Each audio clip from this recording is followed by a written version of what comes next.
Start the live stream, confirm it's started, and I'll start the meeting. Excellent. Well, good evening and welcome to this meeting of the Vale White Horses Planning Committee. I'm Councillor Max Thompson. I'll be chairing this meeting. This meeting is being held at our office in Abbey House, Abington. Voting members are here in person as required, but officers and public speakers are able to join remotely if they wish through Microsoft Teams. The meeting is also being streamed live on the Council's YouTube channel for public viewing. I have 5 housekeeping announcements. Firstly, for those joining remotely, when you're not speaking, please ensure your microphone is muted and your camera is off.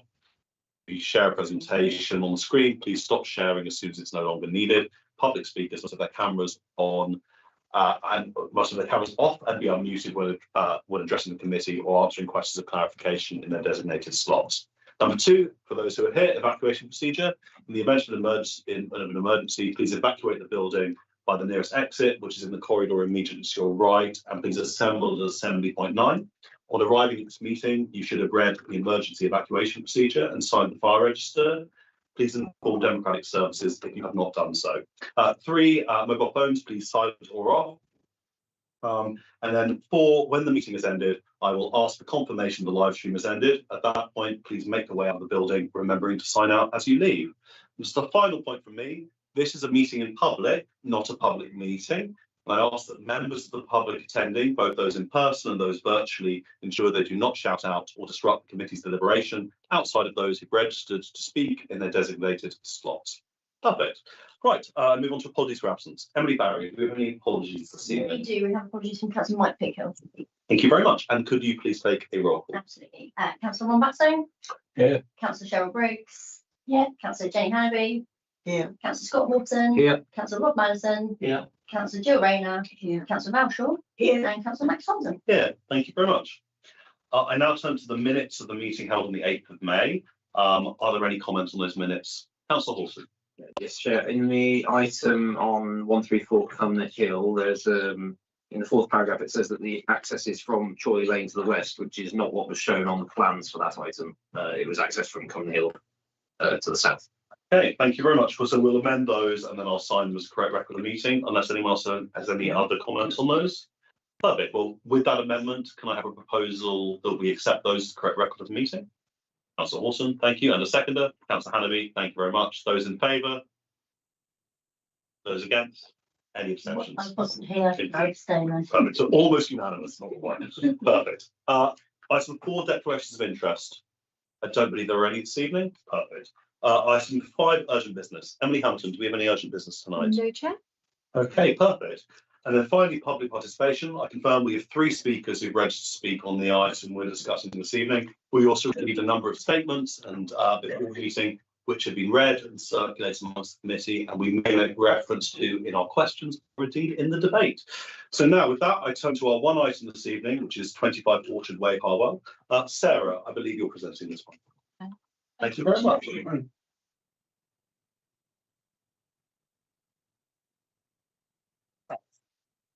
So this application was deferred by a committee at its meeting on the 8th of May for a site visit. It's an application for reserved matters, outline permission with approval for access granted in 2021 for up to 5 dwellings. This application is therefore only considering matters of appearance, layout, scale and landscaping. By way of an update since the previous committee, there have been 4 further representations received on the application, objecting to the height of the development and raising issues such as congestion and lack of parking and impact of traffic, similar to the previous objections which have already been previously covered in the report. Also, following discussion at the previous meeting, it is also proposed to update the wording of condition 4 to include the words secure and covered cycle provision. So the condition will now word as I put on the screen, secure and covered provision for stolen cycles. Also, following a question raised at the site visit about the management of the hedge along the recreation grounds, it's been clarified that public areas of the site would be most likely managed by a management company. So it's also suggested to include a further condition requiring details of the long-term maintenance and management of the planting in these areas to ensure they are appropriately managed long-term. And some suggested condition, wording for condition for that as well, for committee to consider. So I'll now run through the plans again for you. So the location and It's on the sort of edge of the recreation ground itself. There, photograph. So as it's 5 dwellings on the site, the one at the front is to be a single story with the four behind to be 2-story. So this is the one on the front, single story one. And then plots 2, 3, and 5 would be this style of housing. And plot 4 would be this one. And that's the garage, plot 3. This is the boundary treatment plan, showing the fences and the hedges. And this is the landscaping plans, the 2 landscaping plans showing the proposed planting. Both of them, the plant schedule. And there's also a sweat pass. So this is the council waste vehicle can turn within the site. So that's 11.6 metre vehicle can enter and exit. These are some visual provided in the application. And these are just some of the photos just running through here. Obviously the rear of the existing dwelling, the rear of the garden. That's looking towards Armstrong Close, so towards the north of the site. And then that's looking towards the recreational ground. That's the front of the site. And that's looking back along Orchard Way towards the site. That's looking from the access to the site to the left and to the right. So this is the bungalows to the left of the site to show you what's in the area. Obviously to the other side of the site. And obviously further along Orchard Way, and then you've got bungalows one side, 2-story on that side. That's on number 27's garden. So you can see they've got Armstrong Close on one side, and on the other side would be the application site. And these are from the recreation ground, looking towards the site. And then that's a bit further away near the 847, looking back across. So obviously the principal developer in the site, 5, and the access improved under the outline. So these matters are not for reconsideration. It's just to consider the reserved matters of appearance, scale, layout, and landscaping. Overall, it's considered the proposal not be harbour to character area. It would meet neighbour meet standards set out in the design guide. There's sufficient parking to meet parking standards. So subject to the conditions, it's being recommended for approval. Thank you, Chair. Excellent. Thank you very much. I'm sure we'll return to you for some questions once we've heard from our speakers this evening. Excellent. Well, our first speaker is it Councillor Paul Looper from Harwell Parish Council? Please. Thank you very much. Thank you. Thank you, Joyce. You'll have 3 minutes as and when you're ready. So Harwell Parish Council continues to maintain its fundamental objection to this development, which is that it is out of keeping both in style and size. Existing housing in the immediate area. The strength of feeling on show at the public consultation held earlier this week, attended by close to 30 local residents regarding the new reserved matters application, served to reinforce these objections. Same issues were raised. The only similar buildings in the area are those in the Feltham Development's earlier project at Armstrong Close, which, by their own admission at that meeting, are out of proportion to the surrounding area.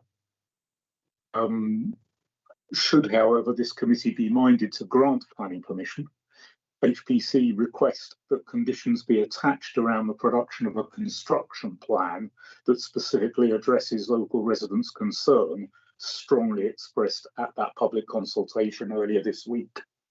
These arise from the experience of the construction phase at Armstrong Close, which, again, by Feltham Development's own admission during that public consultation, caused unacceptable disruption to local residents.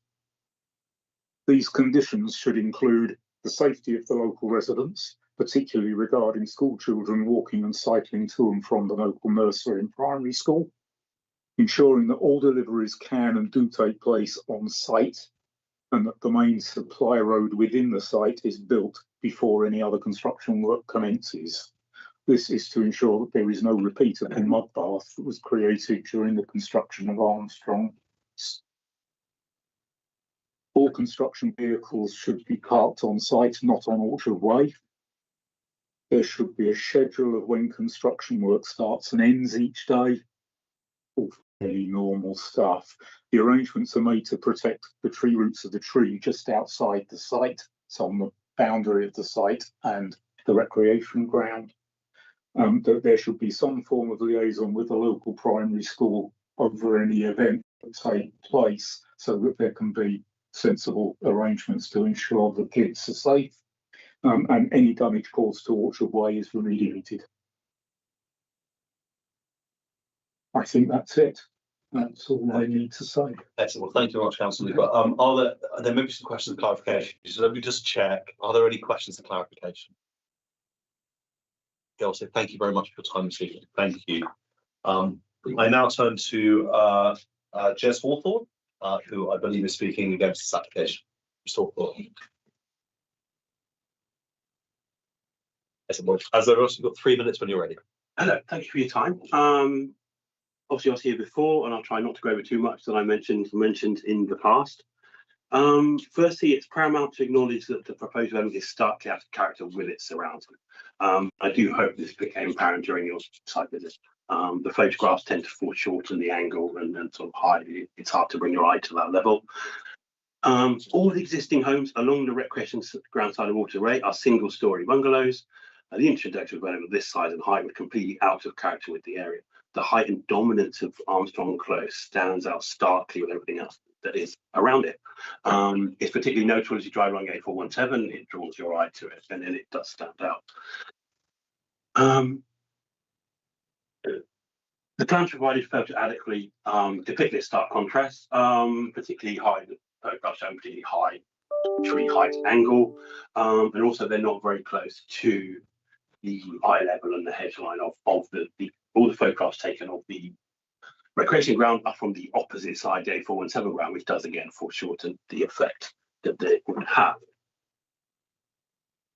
The bungalow design itself, in my opinion, dwarfs those around. I think it's got a chimney height of, if I've read the plans correctly, 7.1 meters, and a ridge line of 5.8. A quick scan of plans, the two-storey houses built in the 1950s from the other side, they're only about 6.3 meters, so it's nearly the height of the two-storey houses on the other side of Orchard Way. It's also interesting that earlier applications along that side of Orchard Way, one of which was highlighted in one of the submissions to this application, or to, it's worth noting there is another application following up behind this one now, where people wishing to build a two-storey house along that side of Orchard Way were told, no, amend the plans because it will be a detriment to the village amenity.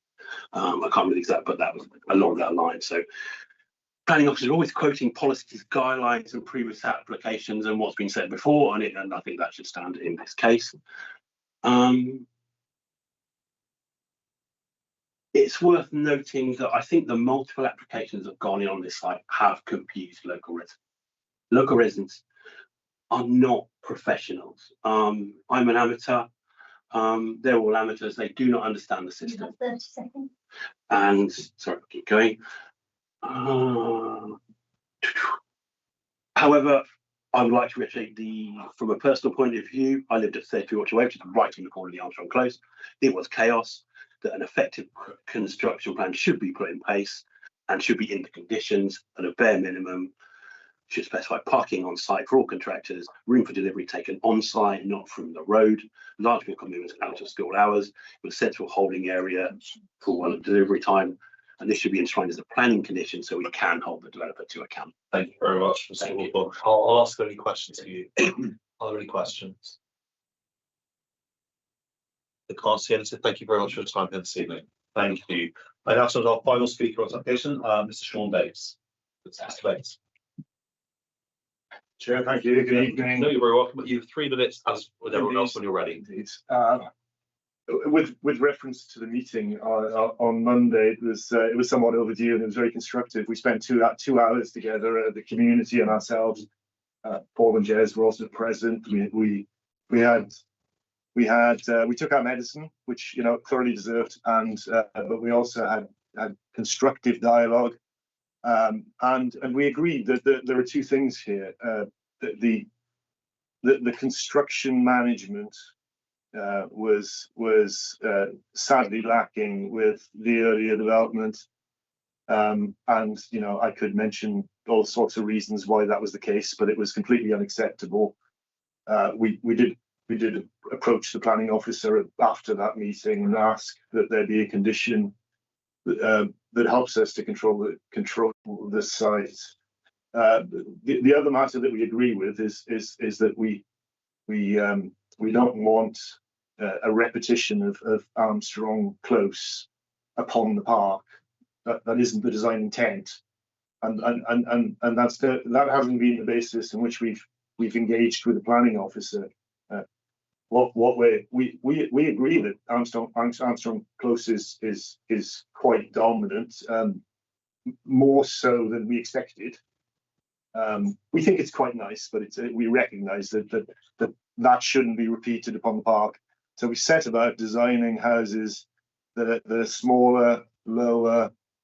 They're a softer style. They're a style that's more respectful of the locality and that seek to bridge the difference, if you like, between new and old. And we've sought to introduce soft landscaping that creates a sort of a transition area. I think the main problem that's observed from the rec currently is that Armstrong Close presents to the park, and it was never intended to present to the park, and it's the rear ends of buildings, and it's all a little unfinished. So everything that we've tried to do recently has been to address that. And in response to the multiple applications, etc. I should say there was a period of time where we'd actually sold this site, and others were actually bringing it forward. And so we've since then taken back control and sought to do things in a more civil way. Thank you for your time. Excellent. Well, thank you very much, Mr. Bates. I'll just ask for any questions for you from the committee. I can't see any, so I'll say thank you very much for your time this evening. Okay, perfect. So now I ask members of the committee if they've got any questions for our officer, for Sarah Green. Has anyone got any questions for our officer? Councillor Madison. Thank you, Chair. We just heard some comments about the difficulties in constructing the buildings at Armstrong Close, particularly regarding heavy vehicles coming in, deliveries, that sort of thing. Is there a condition for a traffic management plan with this application? There isn't at the moment, but a committee wish to add something along that lines, they can do. I probably suggest specifying what exactly it is you want within that construction management plan. I would probably suggest we can look at times of delivery, drop-offs. Yeah. That's on deliveries, demolition. Sort of banksman being provided for any turn-in of vehicles. Yeah. You can do construction hours probably within that. Normally they are normal construction times are half. I won't have that there on our website. If you're 7:30 till 6 Monday to Friday, yeah. 8 AM to 1 PM on Saturdays is normally the general what's considered acceptable in terms of construction times.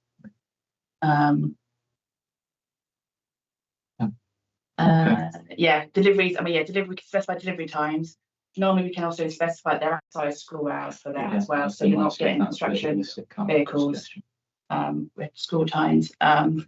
You can include parking on the site or make space for parking on the site, but obviously it's a public road, so we can't prevent parking on the public highway, but we can make sure there is space on the site.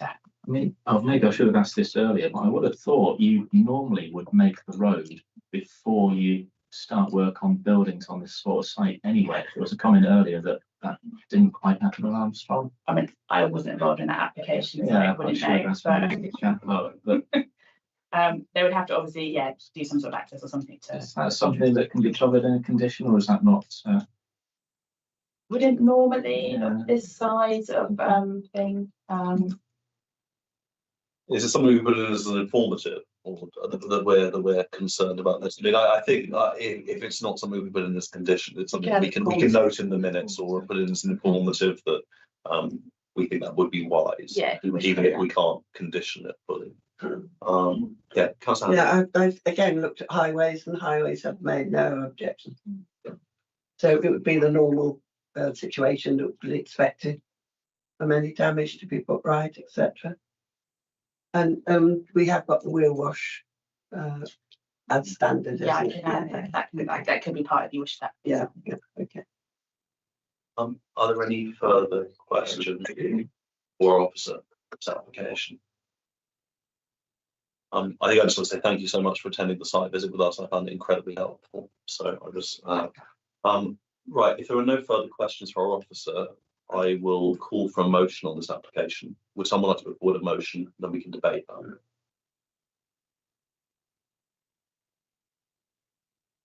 So, Councillor Batson.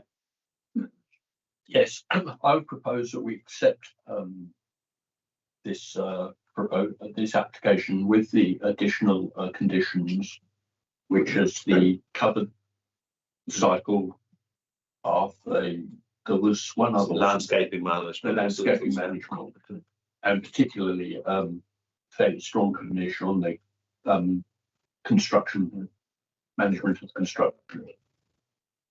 I think on that basis, I would propose that we accept the application.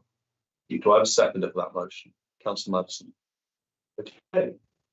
I open the floor to debate. Does anyone want to say anything on this? That's not going Yeah, again, I'm sorry that I didn't attend the site meeting because I sent my apology, but I do know the area, you know, etc. And I have read again the differences on height, etc. And what the officers have required, and that's been put in place. We've heard a generous admittance that the first lot of houses were not perhaps built, and the village was put under quite a lot of strain by the sound of it. And we've heard that, and we've heard that will be better. And I do believe that these houses, once they're up, will be acceptable. Okay, anything further? Councillor Wilson. Yeah, I also found the site visit very informative. It gave an awful lot more context than what's available simply through looking at the plans or through Google Maps and such. An awful lot's been made about the bungalow at the front of the plot. Actually, to me, is relatively in keeping with the area. It is a bit bigger than the ones either side of it, but the next one down the road is noticeably taller than others. It is a lot bigger than the bungalow that's there at the moment, but the one with the present building is actually quite a lot shorter. What concerns me more still is the height of the remaining buildings, and the amount that they impose over the recreation ground, and I'm still not certain that they are in keeping with the rest of the area. Would anyone want to say anything further? Okay, well, before we vote on this, or maybe some final comments, Emily, would you like to come in just with some clarity on the condition that we're proposing to put? Yes, because I think the construction plan condition is quite important from what you've said and also from what the public speakers have said. Yeah. So if I could just run through the details of that and ensure you're happy with this. So we would have one that can cover delivery time limits, and that would be identified as only happening between 9:30 and 2:30. Yeah. So that would avoid school children on their way to school. Deliveries to be made onto the site as requested. It would also include details around wheel wash and sort of mud on the road and clearing that. Construction vehicles, a space to be identified for those to park on site, but as Sarah said, we can't actually prevent it if additional vehicles do park on the road. The construction hours to be included within that, which would be 7:30 till 6 p.m. Monday to Friday, 8 to 1 on a Saturday, and a sort of reversing manager or persons to oversee safe reversing and access onto the site. Does that sound sort of satisfactory? Councillor Buxton, what's the proposer? Sounds reasonable to me. I don't know if anybody can think of any other conditions. Pretty much in line with what I have in mind. Yeah. Okay. Councillor What is at what point does it stop being construction and go on to, I guess, fitting out internals and stuff? We would still class that, so any point at which until it's complete, Okay. we would still class that as construction. Thank you. May I also say that we have a highways enforcement officer. So if there is any difficulties with roads, etc., and we've had to use those on Grove site many times, but it will come out and they can stop builders building. They can actually say, right, until this is sorted, no more vehicles on the site, etc. So they have got quite a lot of powers, and I think that we could use that should we need to. Okay, would anyone like to say anything further before we vote on this application? But on the height of the buildings, if I may, I think that they made a real effort to bring those down to design, because that was one of the issues, I think, was it not? Okay, anything final? In which case I'm suggesting we vote on this application. So we have a motion in place to approve this application with the extra conditions that we've highlighted in the meeting. All those in favour? Those against? Any abstentions? That carries. Thank you very much. Okay, well, I'd just like to say thank you very much to all of our speakers this evening. Thank you to our officer. Thank you to those. Thank you for organising the site visit, and thank you to all members of the committee as always. So with that, I close the meeting. And Bertie, if you confirm the meeting has been live stream has ended.